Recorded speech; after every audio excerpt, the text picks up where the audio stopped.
Okay, even though I've made like 6 videos or so, actually I think it's over 6 videos on sensor cleanings, I actually wanted to make this really important video about sensor cleaning. And if you actually follow these 4 steps, you will not mess up your sensor cleaning. You just won't. Now, it may be the case that your sensor is so dirty that you need to use a second or a third swab. Obviously, this is a dirty one. You would never want to touch this to anything, so it doesn't matter that it's resting on a dirty chalkboard right now.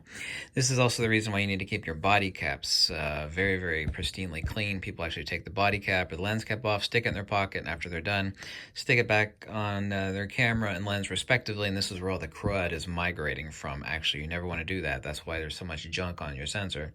Guarantee you that you're probably doing that. Either that or you just don't keep your camera very clean.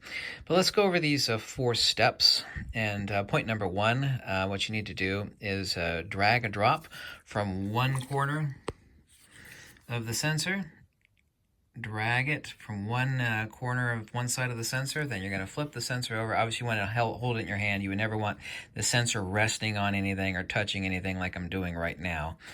You're going to be holding it in the air, okay? I don't think I need to mention that obvious fact. And you're going to flip it over very quickly, by the way, and you're going to drag another drop from the other side to from top to bottom. And then this is where point number 2 comes into play. What people do is, they've never cleaned their sensor before, well, email me wanting to know why there's streaks on their sensor. You don't wait. Actually, after you've applied that second drop to the other side of the paddle, you do not wait. If you're waiting more than like 7 or 8 seconds or anything longer than that, this stuff dries really, really quickly. So what you're doing is you're now dragging a half-dried solution on your sensor cleaning paddle from one corner of your sensor to the other, and people say, why on earth am I getting these nasty streaks? It looks worse now than it was before, and the only thing you're going to have is you're going to have to spend another few dollars by grabbing another sensor and, of course, completely redoing your sensor cleaning. You do not wait. So point number 1, point number 2, drag a drop from top to bottom on one side, flip it over, and drag a drop from top to bottom on the edge of the other side. Do not wait.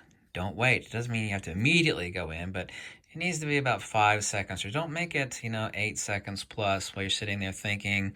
People actually have the wet swab in their hand and they'll readjust their camera with their other hand. You don't do that. You need to be perfectly prepared once you've applied the drop, so don't wait. Extremely important. The other thing people do is they refuse to flex the paddle. What they'll do is, let's pretend this is the sensor. They'll actually go from one corner of the sensor, which is accurate, to the other corner of the sensor. They'll actually now see how much the paddle is flexing. This is what people will do. They're afraid of touching their sensor. But the sensor is buried underneath several layers of glass. You're not going to mess up the sensor. People will do this and this. And when they do that, what happens is that it'll actually lift off of the sensor just like this. Boom, boom, boom, boom, boom, boom, boom. So there'll be these vertical streaks. You don't want to do that. Here's how much flexure you want to actually stick. Now, watch how much I flex the paddle as I'm pretending to clean. See how much flexure I'm putting into the sensor swab? Means it never lifts off of the sensor, okay? Point number 4, this is what people do. They refuse to go, or they make the mistake of going from far corner to far corner. Let's assume this is the sensor right here. People will stick the sensor in and they'll do this number. No, this is 90 degrees relative to the sensor. You want it to be like about this, about 45 or so. It doesn't have to be precise. You want to pretend like you're stabbing the far corner. Let's assume that this big chalkboard here is the sensor. You want to go not like this. You want to go all the way to the far corner, okay, from one side of the sensor without lifting off, and then without lifting the swab off. And that way you're using the second side for the swipe back to the starting point. Obviously, using this side first as your starting point. Not that the paddle has any side to it. Yeah, and then like this. See how much flexure I'm putting into the paddle? Look, it's like kind of like a weak smile, right? About that much. Okay?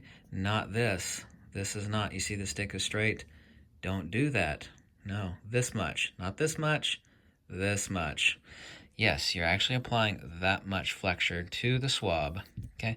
Let's go over these 4 points again. If you do this right, so the only thing that you would actually have to add is do a second swab for a second cleaning because your sensor was so damn dirty. But if your sensor just has some issues, needs to be cleaned, drag a drop from top to bottom on one side, flip it, and repeat it. Don't wait. Don't wait. Flex the paddle, okay? Flex. Go from far corner to far corner. The easy way to remember it is stab the far corner, okay? All the way there. I'm going as far over here as I can, okay? Stabbing the far corner, okay? If you follow these 4 points on sensory cleaning, you won't get it wrong, okay?